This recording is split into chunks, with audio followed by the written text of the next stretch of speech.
Keylogger का भाई, bat file के बारे में। बैट फाइल क्या है? इसको बैच फाइल भी बोलते हैं। जैसे हमने वायरस के टॉपिक पे देखा था कि हमको अगर वायरस को EXE फॉर्म में लिखना है या बैट फॉर्म में लिखना है तो हम वो लिख सकते थे, ठीक है। सो EXE हो या बैट फॉर्म, बैट का मतलब बैच फाइल है। अब बैच फाइल होती क्या है?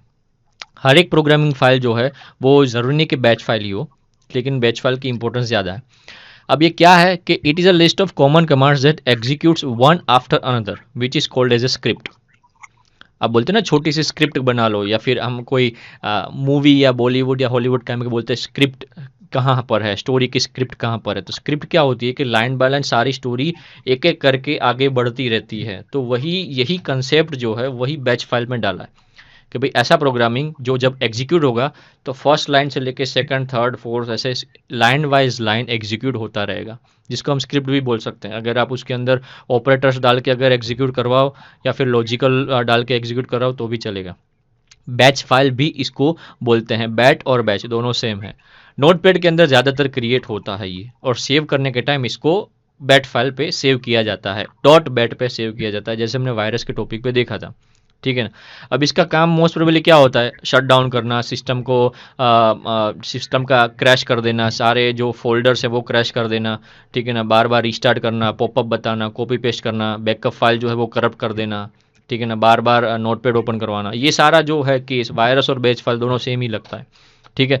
सो ये बैच फाइल का इंपॉर्टेंस यही है, ठीक है। ज़्यादातर बैच फाइल नोटपैड में ही अवेलेबल होते हैं। अगर आपको बैच फाइल के बारे में कि कौन से बैच फाइल कैसी होती है तो आप गूगल पे जाके सिर्फ टाइप करो बैच फाइल या फिर बैच फाइल, ठीक है।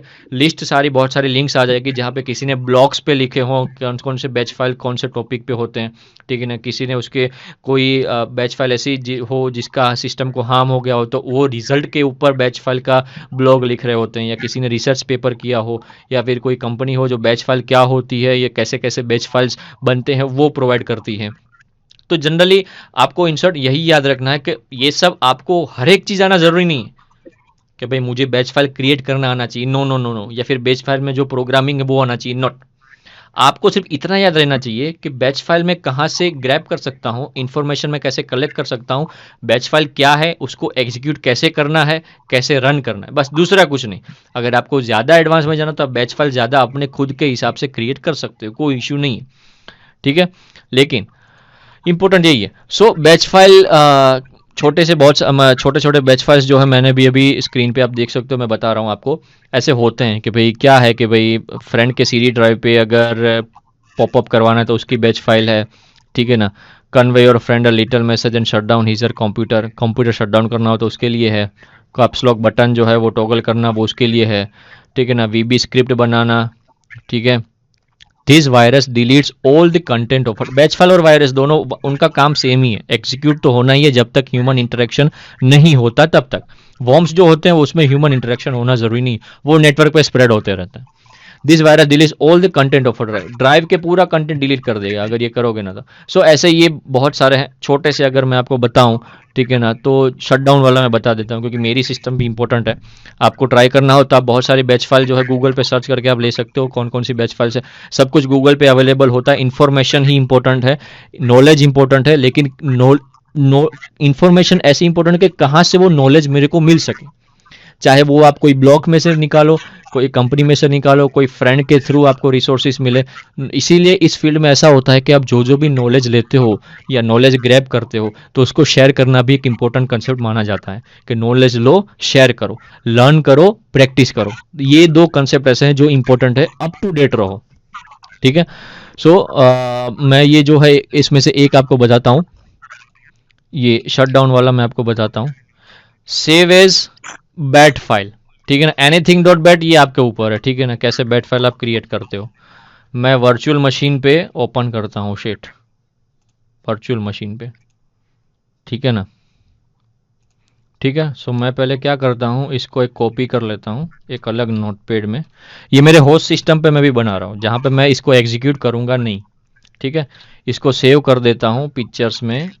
अब मैं इसको लिख देता हूँ कुछ भी तरीके से, shut down dot bat file, ठीक है। ये सेव हो गया। अब मैं वो फोल्डर जो है वो ओपन करता हूँ जहाँ पे मेरा ये शटडाउन वाला बैट फाइल है।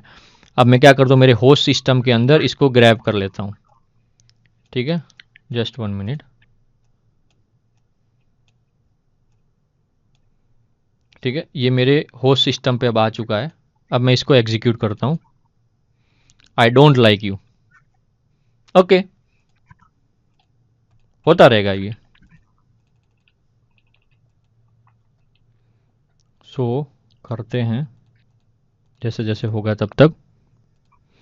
सो मेरी सिस्टम जो है अब भाई साहब शट डाउन हो रही है, और ये अपने आप होती रहेगी।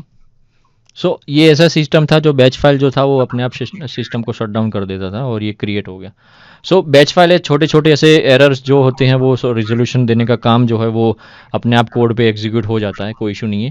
बट ये आपको इतना तो थोड़ा ग्रैब हो गया कि भाई बैच फाइल जो है बैट फाइल क्रिएट होती है, डॉट बैट फाइल को बैच फाइल बोलते हैं। सेम काम वायरस जैसा ही है, एग्जीक्यूट होना पड़ता है जब तक ह्यूमन इंटरेक्शन नहीं होता, और छोटे छोटे ऐसे बैच फाइल बनते रहते हैं जो हार्म करने का काम करते हैं, राइट। So this